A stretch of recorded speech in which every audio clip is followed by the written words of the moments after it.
Oommen Chandy sir മരിച്ചു പോയിട്ട് ആ മനുഷ്യന്റെ അവസാനത്തെ യാത്രയുണ്ട്, മറക്കാനാവൂല മലയാളിക്കത്. അത്രമേൽ ആ മനുഷ്യനെ ജീവിച്ചിരുന്നപ്പോൾ നിന്ദിച്ചിരുന്ന വൃത്തികെട്ട നാവ് കേരളത്തിന്റെ ഇപ്പോഴത്തെ മുഖ്യമന്ത്രിയുടെ നാവാണ്. നമുക്കറിയാം, അത്ര മ്ലേച്ഛമായി. അതിന്റെയൊക്കെ സങ്കടമായിരുന്നു ആളുകൾക്ക്. ഉമ്മൻചാണ്ടി കൊണ്ടുവന്ന പദ്ധതികൾ ഞാൻ പറയാം, നിങ്ങൾക്കും അറിയാം. ഒന്ന് വിഴിഞ്ഞമാണ് ഏറ്റവും വലിയ പദ്ധതി, ഒന്ന് മെട്രോ ട്രെയിനാണ് മറ്റൊരു പദ്ധതി, കണ്ണൂർ എയർപോർട്ടാണ് മറ്റൊരു പദ്ധതി, കുറേയുണ്ട്. ഇതൊക്കെ വലിയ വലിയ കാര്യങ്ങളാണ്. എന്നാൽ ഉമ്മൻചാണ്ടി ഇതൊക്കെ കൊണ്ടുവരുമ്പോഴും ആലോചിച്ചൊരു കാര്യമുണ്ട്. എന്താണെന്നറിയോ? ഡോക്ടർ മുനീറിനെ വിളിച്ചു. മുനീർ സോഷ്യൽ ജസ്റ്റിസിന്റെ മന്ത്രിയാണ്. ഒരു പ്ലാൻ ചെയ്യണം. ആരെക്കുറിച്ച പ്ലാൻ അറിയോ? നാട്ടില് സംസാരിക്കാൻ കഴിയാത്ത ചില കുട്ടികളുണ്ട്.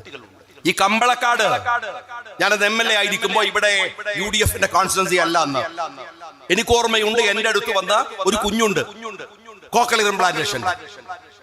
കുട്ടികള് 10 വയസ്സ് 11 വയസ്സായി അല്ലെങ്കിൽ ഒരു 6 വയസ്സ് 7 വയസ്സാകുമ്പോ അമ്മമാർക്ക് അറിയാം, മനസ്സിലാവാണ്, അവനെ ഉമ്മ എന്ന് വിളിക്കാൻ വയ്യ, വാപ്പാന്ന് വിളിക്കാൻ വയ്യ. നമ്മളുടെ നാട്ടിൽ പൊട്ടെന്ന് പറഞ്ഞ് നമ്മൾ മാറ്റി നിർത്തും അവരെ. പക്ഷെ എന്താ സംഭവം എന്നറിയാം, ഞങ്ങള് കൊച്ചു കുട്ടികൾക്ക് അത് സംസാരിക്കാൻ പറ്റാത്തത്, അവർ കേൾക്കുന്നില്ല. അവർ കേൾക്കുമെങ്കിൽ അവർക്ക് സംസാരിക്കാം. സംസാരത്തിന്റെ കഴിവുകേടല്ല, കേൾവിയില്ല.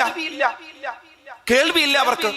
അവരുടെ കേൾവി തിരിച്ചു കൊണ്ടുവരാൻ കോക്ലിയർ ഇംപ്ലാന്റേഷൻ എന്ന് പറയുന്ന ഒരു പദ്ധതി UDF പ്ലാൻ ചെയ്തു. ഉമ്മൻചാണ്ടി സാർ പ്ലാൻ ചെയ്തു. 15 ലക്ഷം രൂപയാണ് നിങ്ങൾക്ക് മിംസിൽ പോയാൽ അല്ലെങ്കിൽ ബേബിയിൽ പോയാൽ മെട്രോയിൽ പോയാൽ ഉണ്ടാവുക. അത് സൗജന്യമായി ചെയ്തു കൊടുക്കാൻ തീരുമാനിച്ചു.